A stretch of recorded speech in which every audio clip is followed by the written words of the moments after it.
I want to make some updates to the source code right now to make it a little bit more responsive and user-friendly. So previously we were looking at min width.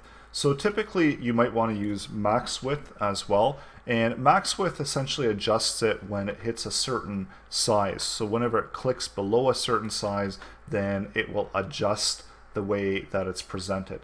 So I'm going to have to make some adjustments as well. And one of the other things too with images, because we've got a fixed width, whenever we've got images, if the images are over 600, we only got a width of 600 to work with. So we might want to take care of that and add something quick here for doing width, and maybe do something like 100%. So all of our images by default are going to be 100% of allocated space. And now that I've changed this, I've got to make some updates as well.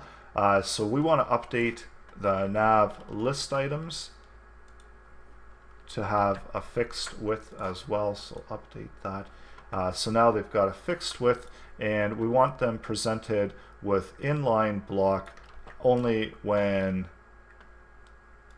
they're on the larger size.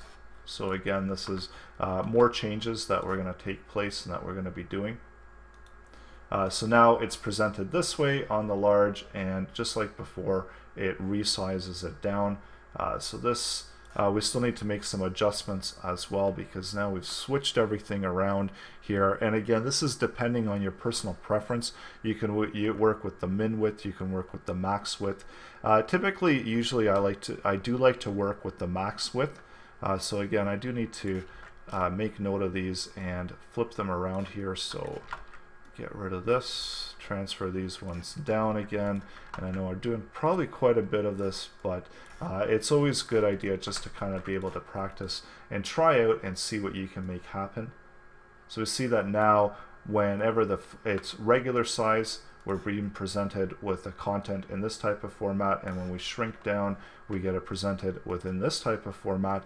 So we're still not seeing that we're getting that full width across that ass side. So there is just a few things that are missing still.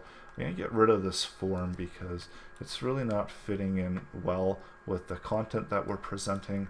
So we've just got some typical content here, shrinking it down. So we do go to 100% whenever we shrink it down. Whenever we get big, it shows up back up there. So another quick check just to make sure to see that we are presenting things properly. So we've got our header here. So our header is another thing that is not right anymore, because now that's been flipped around. So let's take our header and move it back over to here. And of course, this is now opposite of what we were looking at before. So let's quickly look through, and it does look like it's presenting properly. Whenever I shrink it down, then this one is stacking below it. So we do have a little bit of a discrepancy there because we're running out of space there. So maybe we need to set this breaking point a little bit higher. So that was one of the issues that we were seeing here, that whenever it's shrinking down, it wasn't taking that full 100%. So that might be having to do with the amount of allocated space. So let's bring that down even more and see if that makes a bit of a difference. So it's this image that's throwing everything off here, and this is something that we always have to be mindful of whenever we're using images, that we want to make sure that we're not over stretching the images and taking up too much space out of the images. So maybe I'll just move this 100% down to here and see what this looks like now.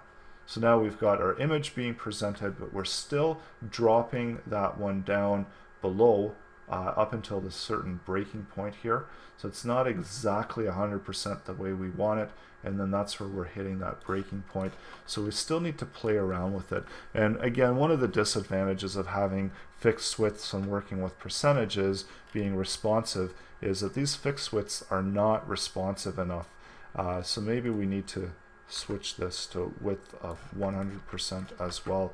And this always does take a little bit of playing around just to make sure that we are presenting the content properly. And I think that was the issue, that we weren't allocating enough space So now it looks like it's functioning a little bit better, and of course there's always room to play around and really customize the way that you want it to look. So essentially this is our website, and now in the next lesson I'm going to show you how to actually bring it up to a web host web server and actually create your own live website. So that's coming up in the next set of lessons.